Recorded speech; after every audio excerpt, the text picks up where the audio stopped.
ముందుగా ఇట్లాంటి మంచి కార్యక్రమం చేపట్టినటువంటి జేఎస్డబ్ల్యూ టీవీ వారికి నా యొక్క ధన్యవాదాలు తెలియజేస్తూ, కాంగ్రెస్ గవర్నమెంట్ వచ్చి 1 మంత్ అవుతుంది కానీ గత ప్రభుత్వము వాళ్ళు 10 సంవత్సరాల క్రితం ఇచ్చినట్టు హామీలను ఏ రోజు కూడా 10 సంవత్సరాల నుండి పెండింగ్ పెట్టుకుంటూ వచ్చిర్రు.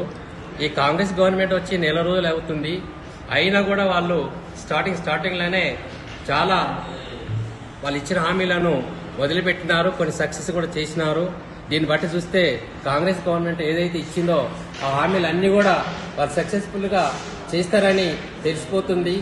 ఏదైతే కేటీఆర్ గారు మాట్లాడినారో వారు మాట్లాడింది చాలా విరుద్ధము. ఎందుకంటే ఓడిపోయిన అక్కస్తో రేవంత్ రెడ్డి గారిని అతనిపై విమర్శించారో అది విమర్శించడము తప్పు.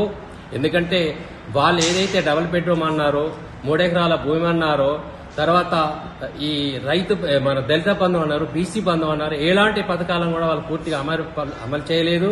గత 10 సంవత్సరాల ప్రజల్లో కూడా అందుబాటులో లేకుండా ఒక బానిసల లెక్క చూసి మనుషులను కూడా వాళ్ళు ఎలాంటి అందుబాటులో లేకుండా ప్రజల యొక్క కష్ట సుఖాలను కూడా వాళ్ళు ఏ రోజు కూడా పట్టించుకోలేదు.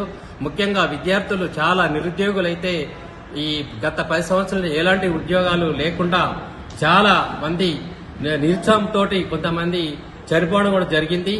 ఏదేమైనా కూడా గత ప్రభుత్వం చూసుకుంటే 100 పాలు కాంగ్రెస్ ప్రభుత్వం చాలా మంచి పనులు చేస్తుంది. వాళ్ళు చేస్తారని కూడా ప్రజల్లో ఒక నమ్మకం ఉంది. వాళ్ళు ఖచ్చితంగా చేస్తారు. ఏదైతే కేటీఆర్ గారు చెప్పినరో అది విమర్శించడం వారికి పద్ధతి కాదు. ఎందుకంటే గత 10 సంవత్సరాల నుండి చేయని కార్యక్రమాలను ఒక నెల రోజులనే కాంగ్రెస్ గవర్నమెంట్ చేసి చూపిస్తుంది. చేస్తారని కూడా ప్రజల యొక్క నమ్మకము, ప్రజలకు కూడా పూర్తి విశ్వాసము కాంగ్రెస్ పార్టీ పైన ఉంది. అందుకే ఈ రాబోయే లోక్సభ ఎన్నికల్లో కూడా కాంగ్రెస్ పార్టీకి ఎక్కువ సీట్లు వస్తాయి.